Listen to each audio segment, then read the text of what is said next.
जय हिंद दोस्तों। मैं आपको कीपिंग क्वाइट पढ़ा रहा था पेब्लो नेरूदा के द्वारा। I already have taught you the first part और in my first lecture I have taught 4 stanzas. Second lecture में हम लोग देखेंगे रेस्ट पार्ट जो था कीपिंग क्वाइट का।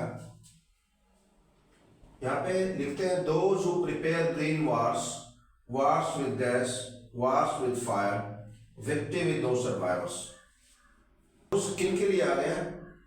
वैसे लोगों के लिए जो कि युद्ध की तैयारी में है। What type of war are they waging? किस प्रकार के युद्ध लड़ रहे हैं? तो हु प्रिपेयर ग्रीन वार्स। अब ग्रीन वार्स यहाँ पे सिंबोलिज्म है। क्या चीज का सिंबोलिज्म है?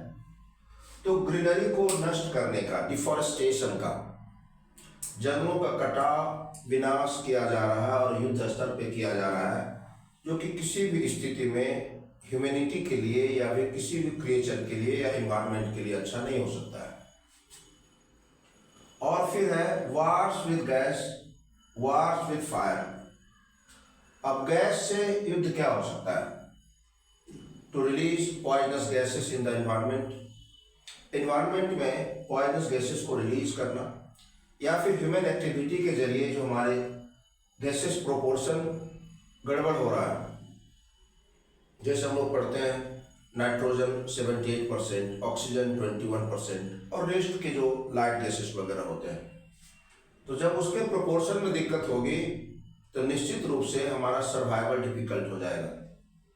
यहाँ पे वार्स विद गैस बताया गया था, एलिट्रेशन यहाँ पे वार्स विद, डब्लू लेटर का रिपीटेशन है, इसको हम लोग एलिट्रेशन कहते हैं। एलिट्रेशन क्या होता है पहले भी बताया गया आपको।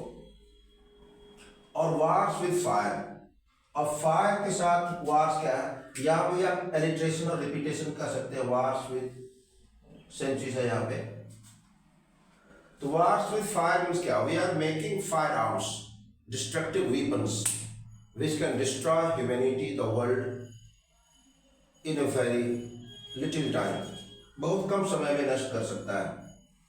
victory with those survivors, और ऐसे स्थिति में हमारी विक्ट्री भी होती है, कोई सर्वाइवर रहेगा नहीं, कोई जिंदा नहीं रहेगा, तो फिर वो कैसे विक्ट्री?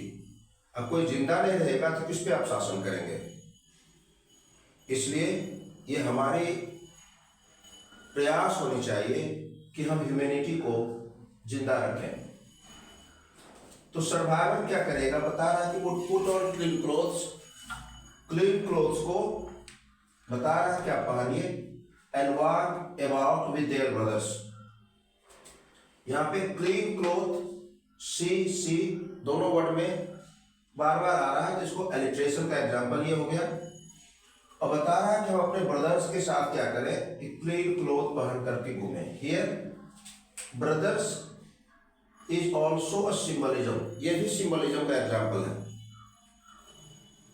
ब्रदर्स मतलब अपने भाई बहन की बात, भाई की बात नहीं किया जा रहा है, तब वर्ल्डली ब्रदरहुड की बात यहाँ पे किया जा रहा है। वर्ल्डली ब्रदरहुड, इसकी बात यहाँ पे हम लोग कर रहे हैं। तो भाइयों की तरह ट्रीट करना है, क्योंकि हमने इसके फर्स्ट पार्ट बताया था वसुधैव कुटुंबकम। तो ब्रदरहुड की बात करनी है। इन द शेड मतलब यहाँ पे सिंबोलिज्म है, प्रोटेक्शन की बात कर रहा है कि हम एक दूसरे के प्रोटेक्शन में रहें, साए में रहें, और डूइंग नथिंग, और हम किसी प्रकार से किसी को नुकसान न पहुंचाए, कुछ भी ना करें, आघात नहीं पहुंचाए। आगे का स्टेंजा फिर बड़ा हो जा रहा है, देखेंगे। What I want should not be confused. Narrator बताता है कि यदि कोई कंफ्यूजन हो तो कंफ्यूज मत होइए, मैं चाहता क्या हूं। ऐसा नहीं कि मैं जो है टोटल इनएक्टिविटी की बात कर रहा हूं, कि संपूर्ण निष्क्रियता की बात कर रहा हूं, सब स्थिर हो जाए, कुछ करे नहीं, कुछ करना नहीं है। Life is what is about, जीवन का जो उद्देश्य है, जिसके बारे में हमारी लाइफ है, उसको आप कंटिन्यू रखिए। बैड इंटेंशन के साथ, बुरे मकसद के साथ हम इस दुनिया में नहीं आए हैं, हम जन कल्याण के लिए हैं। इसलिए if we were not so single minded, यहाँ पे वी वर ये फिर एलिट्रेशन का एग्जाम्पल है, डब्ल्यू वर्ड का रिपीटेशन है। यदि हम सिंगल माइंडेड नहीं होते, सिंगल माइंडेड मतलब क्या, एक मत, यूनाइटेड। यदि हम यूनाइटेड नहीं है, एक मत नहीं है, किसके बारे में, about keeping our lives moving, अपने जीवन को चलाते रहने के बारे में, and for once could do nothing, और यदि एक साथ मतलब सब मिलकर के हम कुछ नहीं कर सकते हैं, तो परहैप्स अ ह्यूज साइलेंस, एक गहरी सी खामोशी होगी।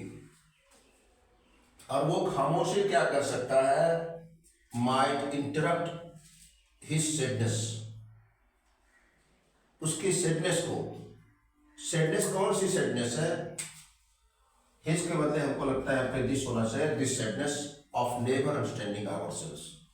उदासी कब होगी, सैडनेस कब आएगा, जब हम खुद को नहीं समझ पाएंगे। अब कोई अपनी क्षमता को समझता नहीं है, इंटर पास करने में दिक्कत है और यूपीएससी का ख्वाब देखे, तो ऑटोमेटिकली अंतिम में रिजल्ट के रूप में सैडनेस ही आएगा। इसलिए खुद को पहचानना काफी जरूरी है।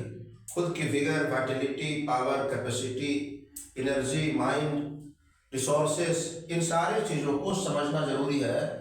नहीं तो बिना सोचे समझे हम यदि कोई कदम बढ़ाते हैं, कोई अभियान शुरू करते हैं, फेल्योर होगा तो ये सैडनेस लाएगा निश्चित रूप से।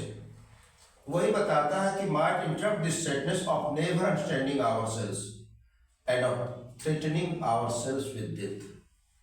तो समझेंगे नहीं, और इस प्रकार से क्या है, जब सैडनेस होगा तो हम खुद को डेथ के साथ थ्रेटन कर रहे हैं, डेथ के लिए, मृत्यु के लिए थ्रेटन कर रहे हैं, धमकी दे रहे हैं।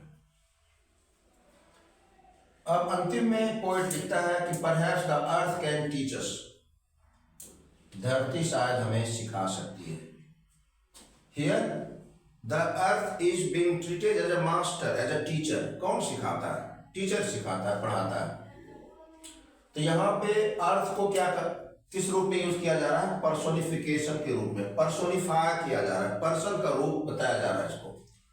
तो शायद धरती हमें सिखा सकती है क्या चीज, as when everything seems dead, जब हर चीज डेड प्रतीत होता है, मृतप्राय नजर आता है, and later proves to be alive, लेकिन बाद में फिर ये जिंदा साबित होता है। अंतिम में फिर पोएट उसी लाइन को शुरू करता है। कॉपलेट से पोएट ने इस पोएम की शुरुआत की थी। कॉपलेट मतलब बताया दोहे होते हैं जो 2 लाइन का होता है, और कॉपलेट से ही पोएट अंत कर रहा है। बीच में बहुत सारे इरेगुलर स्टेंजाज रहे, लाइन की लेंथ भी जो है मतलब मीटर भी जो है इरेगुलरली यूज किया गया है।